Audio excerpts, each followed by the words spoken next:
Hello guys, আমি আবারও চলে আসলাম। তো আজকে একটা নতুন ব্লগ নিয়ে আসছি। আজকে আমি আর আমার প্রতিদিন প্ল্যান করেছি যে আজকে আমরা মন্দিরে দর্শন করতে যাব। তো চলো সেটাই তোমাদের সাথে আজকে শেয়ার করব। তো তার আগে ব্রুগুলো প্লাগ করতে হবে, তো ক্যামেরা তো আর নিতে পারবো না, সো পরে দেখা করছি। তো দেখো আমার ব্রু প্লাগ করা শেষ। তো এখন সবসময় যে ফেস ওয়াশ ইউজ করি সেটা দিয়ে এখন মুখটাকে ভালোভাবে ক্লিন করে নিব। তো ফেস ওয়াশটা এখন নিয়ে নিলাম, নিয়ে এবার ভালোভাবে ক্লিন করে নিব। তো চলো ক্লিন করে এবার মুখটাকে ধুয়েও নিলাম। তো এখন মুখটাকে তো মুছতে হবে, নাহলে কীভাবে রেডি হবো। তো মুখটাও মোছা শেষ, তো চলো রেডি হই। তো আমি সবসময় যে ক্রিম ইউজ করি মুখে সবসময়, সো পন্স, সেটাই আজকেও ইউজ করলাম। আর তো যেহেতু গরম সেহেতু মুখটাকে একটু ঠিক রাখতে হবে, একটু হালকা করে পাউডার দিব, বেশি দিব না, বেশি সাজগুজ আমার ভালোও লাগে না।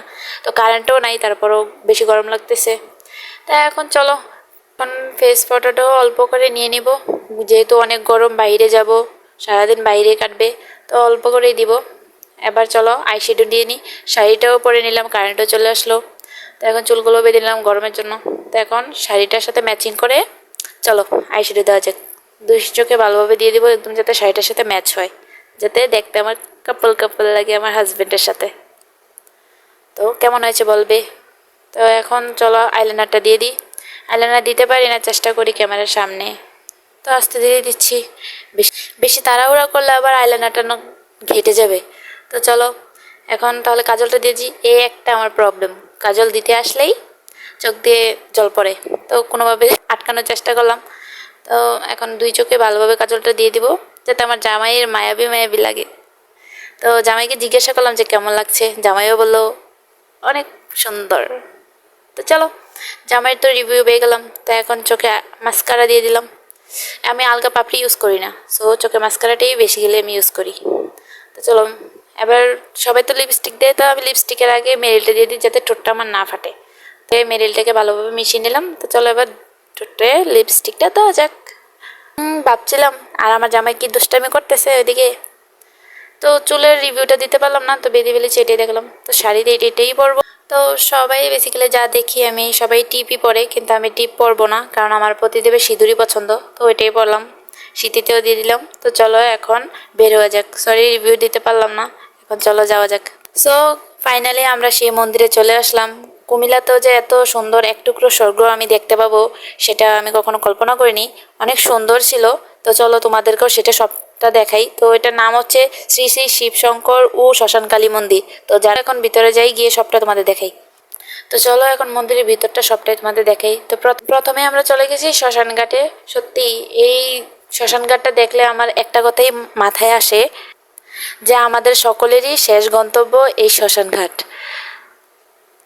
তো চলো এখন তোমাদের ভিতরটা, মন্দিরের ভিতরটা দেখাই। শ্মশান ঘাট তো দেখানো হয়ে গেল, তো চলো এখন ভিতরটাও তোমাদের দেখাই আসি। তো এখন মন্দিরের বাইরেটা তো দেখালাম, তো চলো ভিতরটাও দেখি। অনেক রৌদ্র, তো রৌদ্রতেও অনেক সুন্দর লাগছে দেখতে। সত্যি আশা করিনি এমন সুন্দর একটা মন্দিরও হয়। তো চলো ভিতরে যাই। তো আগে নমস্কার করি। তো এখন চলো নমস্কার করি। কিন্তু যখনই আমি ভগবানের অপরূপ দৃশ্য দেখলাম, আমার মনটা সত্যি শিহরিত হয়ে গেছে, শান্ত হয়ে গেছে এরকম একটা পরিবেশে এসে। তার সাথে আমি ভগবানকে প্রণাম করে নিলাম। তো তোমরা সবাইও ভগবানকে দর্শন করে নাও, অবশ্যই হরে কৃষ্ণ বলে যাবে। চলো এখন তোমাদের সবাইকে আমি মন্দিরের ভিউটা ভালোভাবে দেখাই। সবাই দেখো কি অপরূপ দৃশ্য। তো এখন তোমরাই বিচার করো যে আমি কেন বলেছিলাম যে কুমিল্লা তো এমন এক টুকরো স্বর্গ দেখা যায়। সত্যি বলতে ভগবানের যদি কৃপা না হতো তাহলে মনে হয় না মন্দিরটা এত সুন্দর হতো। ভগবানের কৃপা ছিল বিদায় হয়তো, ভগবান কৃপা দৃষ্টি রেখেছে বিদায় হয়তো এত সুন্দর একটা এক টুকরো স্বর্গ আমি দেখতে পেয়েছি।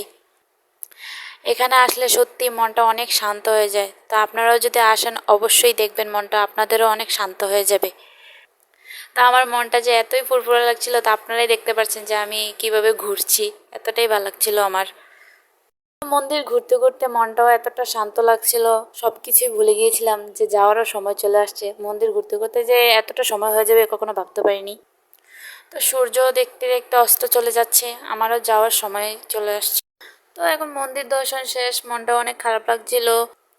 তো জামাইও সেটা দেখে ধর্মসাগর পার নিয়ে আসলো।